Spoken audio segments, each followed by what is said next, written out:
आज दिनांक 25 जुलाई को मंत्रिपरिषद की बैठक माननीय मुख्यमंत्री जी की अध्यक्षता में संपन्न हुई, जिसमें कुल 35 एजेंडा की स्वीकृति दी गई। मैं आपको एक एक करके उनके बारे में बताना चाहूँगा।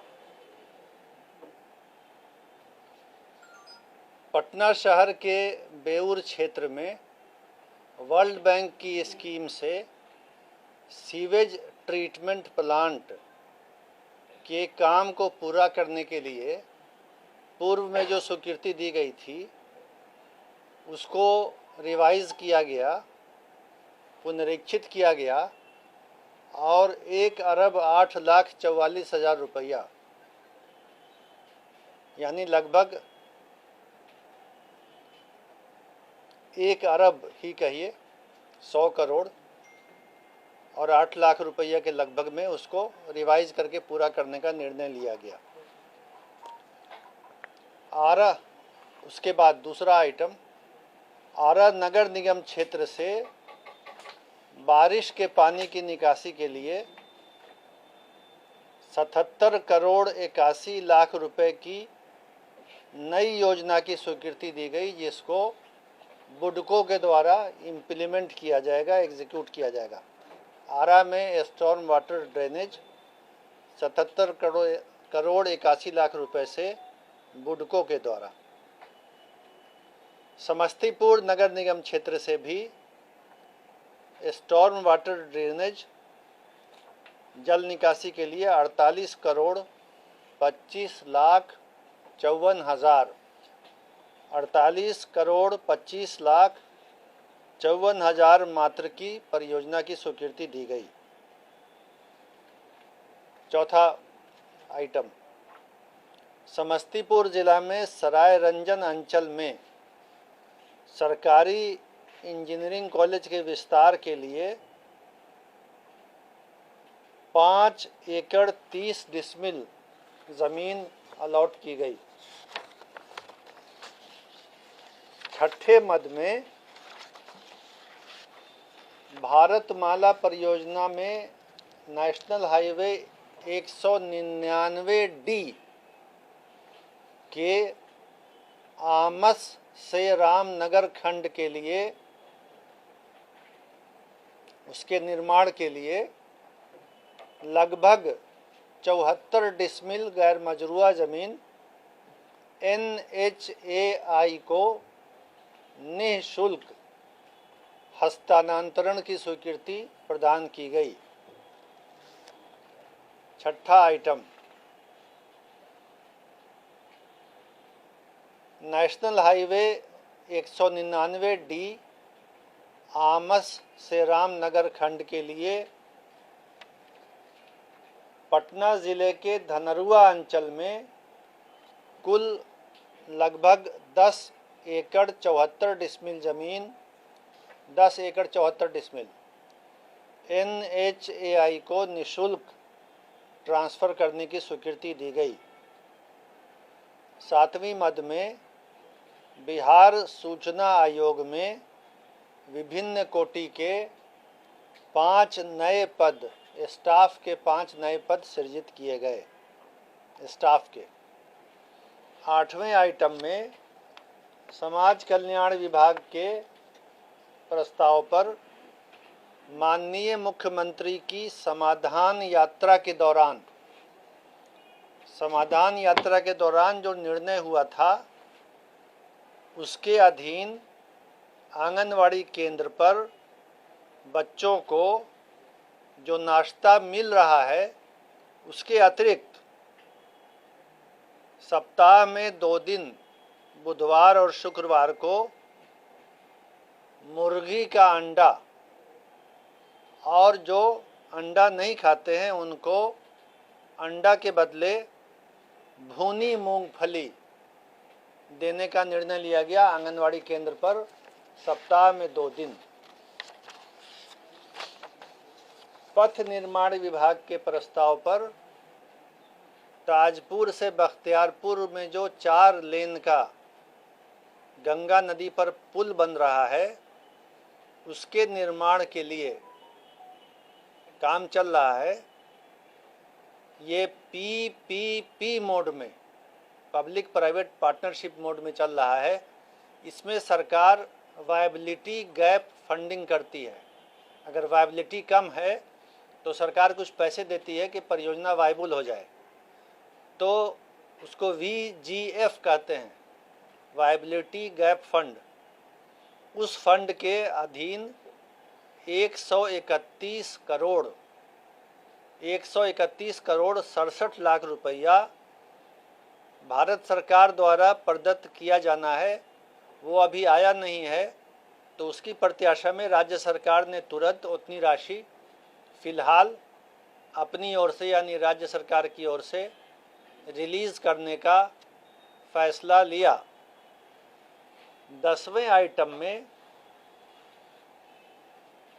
नरकटियागंज, गौनाहा मुंगराहा तथा भितिहरवा आश्रम, ये पथ प्रमंडल बेतिया में है, बेतिया पथ प्रमंडल में, और सड़क का नाम है नरकटिया गौनाहा मुंगराहा तथा भितिहरवा आश्रम एवं रमपुरवा अशोक स्तंभ लिंक पथ के कुल 25.173 किलोमीटर में चौड़ीकरण एवं मजबूतीकरण कार्य हेतु 74 करोड़ 42,43,000 रुपये की पुनरीक्षित स्वीकृति दी गई, रिवाइज्ड सैंक्शन 74 करोड़ 42,43,000 की। 11वें आइटम में पथ निर्माण विभाग का प्रस्ताव था कॉस्ट शेयरिंग के आधार पर पटना जिला में तरेगना यार्ड स्थित लेवल क्रॉसिंग के बदले रोड ओवर ब्रिज के ROB रोड ओवर ब्रिज के निर्माण में पहुंच पथ हेतु भू अर्जन सहित राज्य अंश की कुल राशि, राज्य सरकार का जो अंशदान होता है उसमें 60 करोड़ 12,65,000 मात्र के अनुमानित लागत पर प्रशासनिक स्वीकृति दी गई। एक अन्य निर्णय के तहत स्वास्थ्य विभाग के सभी सरकारी मेडिकल कॉलेज और अस्पताल, सुपर स्पेशलिटी अस्पताल और सदर अस्पताल में मरीजों और उनके परिजनों के उपयोग हेतु शौचालय और स्नानागार की देखरेख और साफ सफाई के लिए सुलभ इंटरनेशनल ऑर्गेनाइजेशन को, सुलभ संस्था को कार्य आवंटित किया गया। अगली मद में बिहार नगरपालिका लिपिकीय संवर्ग नियमावली में संशोधन किया गया। नगरपालिका में लिपिकों की नियुक्ति के नियम में संशोधन किया गया। अप्लाई करना चाहते हैं क्या? मैं बता दूंगा। लाओ भाई निकाल के दे दो। मेजर तो नहीं होगा, लेकिन बताना आवश्यक है चूंकि आपने पूछा है।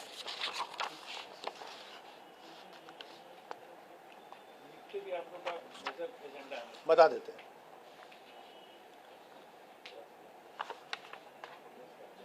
दो संशोधन है।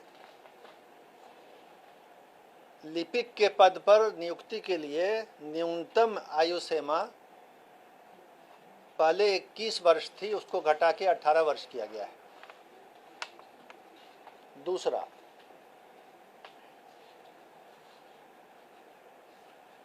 अनुकंपा के आधार पर नियुक्ति का प्रावधान नहीं था। मृत सेवक के स्थान पर परिवारजन को अनुकंपा के आधार पर नियुक्त करने का वो प्रावधान कर दिया गया कि अनुकंपा के आधार पर नियुक्ति हो सकेगी। यही 2 संशोधन किए गए हैं। पूछने के लिए धन्यवाद। ऊर्जा विभाग ने प्रस्ताव दिया कि 132/33 केवी ग्रिड सब स्टेशन के क्षमता विस्तार हेतु 20 अदद 50 MVA पावर ट्रांसफार्मर स्थापित करने हेतु कुल 98 करोड़ 34 लाख रुपए की नई योजना स्वीकृत की गई। ऊर्जा विभाग के एक अन्य प्रस्ताव में Bihar state power transmission company limited के अंतर्गत 220 केवी के 4 अदद 100 MVA ट्रांसफार्मर और 1 अदद 160 MVA ट्रांसफार्मर को 200 MVA ट्रांसफार्मर क्षमता में विस्तार हेतु 82 करोड़ 73 लाख रुपए की नई योजना की स्वीकृति दी गई। कृषि विभाग के प्रस्ताव पर चालू वित्तीय वर्ष में सब मिशन ऑन एग्रीकल्चरल एक्सटेंशन के लिए संविदा पर जो कर्मी रखे जाएंगे उनके मानदेय की राशि और जो संस्थान है जिसका नाम बामेती है हवाई अड्डे पटना के पास, उसकी सुरक्षा आदि के लिए प्रसार कार्यक्रम चलाने के लिए कुल 35 करोड़ 83 लाख 4,600 रुपये मात्र की लागत पर योजना की स्वीकृति दी गई।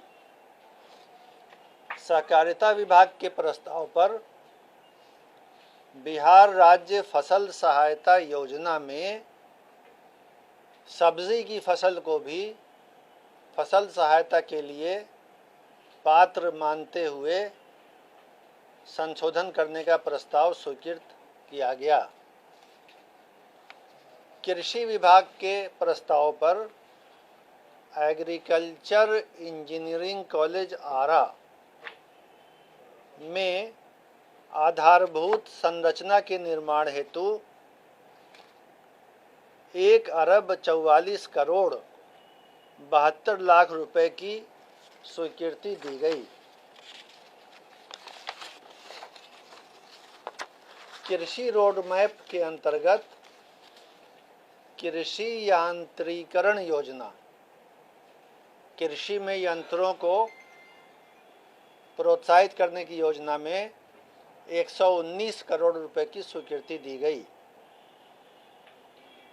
इसके बाद राज्य में अल्पवृष्टि, कम बारिश होने और सूखे जैसी स्थिति के लिए फसल की सिंचाई हेतु डीजल अनुदान बांटने के लिए पहले से स्वीकृत 50 करोड़ रुपए के अतिरिक्त 100 करोड़ रुपए और बिहार राज्य आकस्मिकता निधि से स्वीकृत किए गए। कंटीजेंसी फंड से 50 करोड़ पहले से था, आज बिहार कंटीजेंसी फंड से 100 करोड़ रुपया और स्वीकृत किया गया, जिसका वितरण बहुत जल्दी शुरू हो जाएगा। जी, टोटल 150 करोड़ हो गया, बिल्कुल ठीक समझे आप।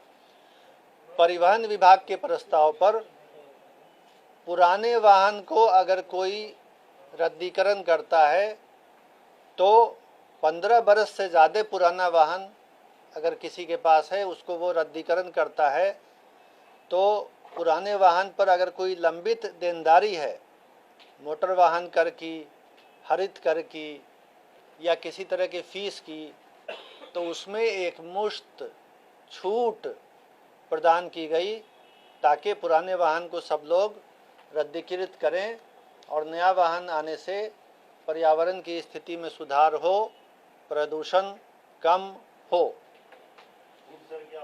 जी छूट निकालिए, ये बता दें आप। कागज निशित वर्मा जी 21वां, क्योंकि ये हम सब के इंटरेस्ट की बात है। मेरे पास भी एक पुराना वाहन है, मैं भी ज़रा देख लूँ ठीक से। मोटर वाहन कर, हरित कर, सड़क सुरक्षा उपकर और अर्थदंड पर सरकारी वाहन पर पूर्ण 100% छूट, गैर परिवहन वाहन पर कर में 90%, अर्थदंड में 100% छूट और परिवहन वाहन पर कर में 90%, अर्थदंड में 100% छूट। इसके अलावा फ़ोटो देना पड़ेगा। भाई आप फ़ोटो दे सकते हैं?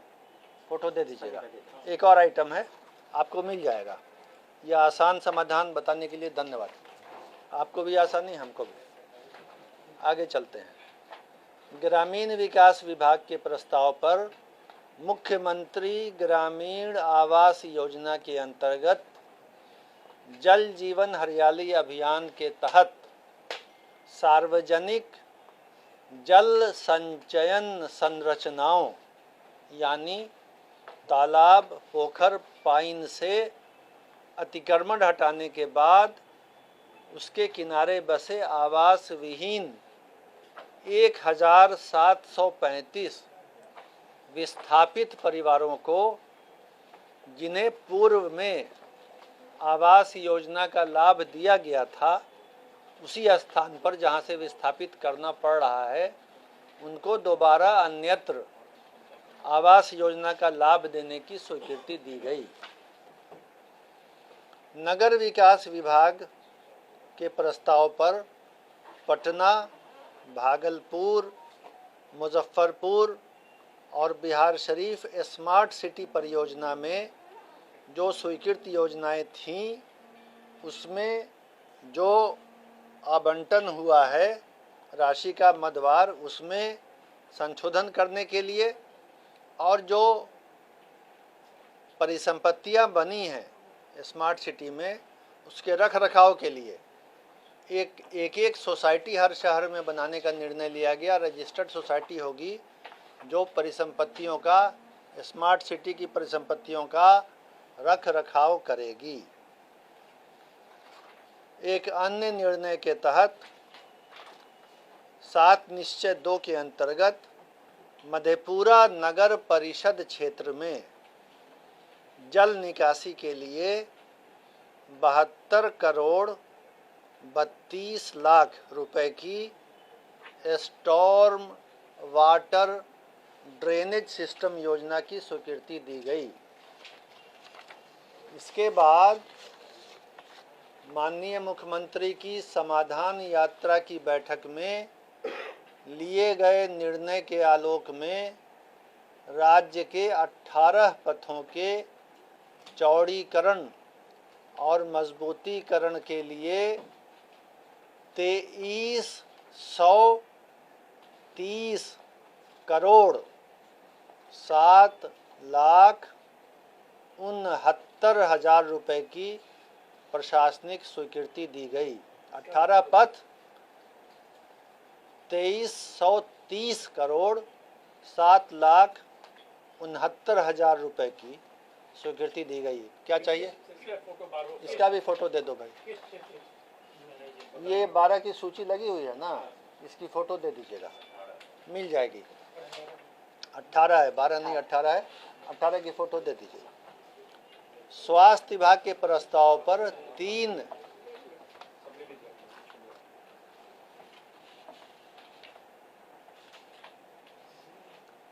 डॉक्टरों की सेवा समाप्त की गई जो लंबी अवधि से कर्तव्य से अनुपस्थित थे। उसमें से एक डॉक्टर अशोक कुमार सिंह, दूसरे डॉक्टर रवि कुमार और तीसरे डॉक्टर आनंद कुमार। समाज कल्याण विभाग के प्रस्ताव पर मुख्यमंत्री नारी शक्ति योजना के तहत पटना, गया, दरभंगा, भागलपुर, मुजफ्फरपुर में कामकाजी महिला छात्रावास के संचालन के लिए राशि की मंजूरी की गई। ग्रामीण कार्य विभाग के प्रस्ताव पर मुख्यमंत्री ग्राम संपर्क योजना ब्रैकेट में अवशेष ब्रैकेट बंद अंतर्गत राज्य के सभी 38 जिलों में 100 या उससे अधिक की आबादी के सभी छूटे हुए असंपर्कित ग्रामों, टोलों, बसावटों को 12 मासी एकल संपर्कता प्रदान करने के लिए 8,283 किलोमीटर पथों को पुल पुलिया निर्माण एवं मेंटेनेंस के लिए न्यू डेवलपमेंट बैंक से 63 करोड़ 81 लाख 20 हजार रुपया, यानी दोबारा मैं कह दूं, US डॉलर में 63 करोड़ 81 लाख 20 हजार रुपया, जो भारतीय रुपए में 5,212 करोड़ 16 लाख 41,600 रुपए की वित्तीय सहायता प्राप्त करने के लिए स्वीकृति दी गई। अगले निर्णय में लघु जल संसाधन विभाग के द्वारा मुख्यमंत्री निजी नलकूप योजना अंतर्गत 30,000 नए निजी नलकूप लगाने के लिए 222 करोड़ रुपए की स्वीकृति दी गई। बिहार न्यायिक सेवा के रिटायर किए हुए जजों के पेंशन ग्रेच्युटी का लाभ देने के लिए 1 जनवरी 2016 के प्रभाव से स्वीकृति दी गई। कृषि विभाग के प्रस्ताव पर कृषि रोड मैप अंतर्गत एग्रीकल्चर एक्सटेंशन के सब मिशन में बामेती, पटना और जिला के संस्थान, जिसको संक्षेप में आत्मा कहते हैं, उसको 101 करोड़ 68 लाख रुपए की स्वीकृति दी गई। शिक्षा विभाग के प्रस्ताव पर राज्य के अराजकीय प्रस्वीकृत अनुदानित, सब याद है, संस्कृत विद्यालय एवं मदरसा के कर्मियों हेतु विभागीय संकल्प द्वारा जो पूर्व में 5वें वेतन आयोग का लाभ दिया गया था 1999 के प्रभाव से, उसको बदल के 1 मार्च 1989 के प्रभाव से देने का फैसला किया गया और छठे पे रिवीजन का लाभ जो 31 अगस्त 2013 के प्रभाव से मिला था, उसको 1/4/2007 के प्रभाव से देने का निर्णय लिया गया। एरियर देंगे, सही कहा। और अंतिम निर्णय जो हुआ कि राज्य सरकार में जो अलग अलग आयोग, बोर्ड के अध्यक्ष होते हैं, सदस्य होते हैं, उनका वेतन मानदेय अलग अलग था। तो एक निर्णय हुआ कि सभी बोर्ड और आयोग के अध्यक्ष को बिहार लोक सेवा आयोग के अध्यक्ष के बराबर वेतन मिलेगा और जो आयोगों के, बोर्ड के सदस्य होंगे उनको बिहार लोक सेवा आयोग के सदस्य के बराबर वेतन मिलेगा। तो इतने निर्णय आज कैबिनेट की मीटिंग में लिए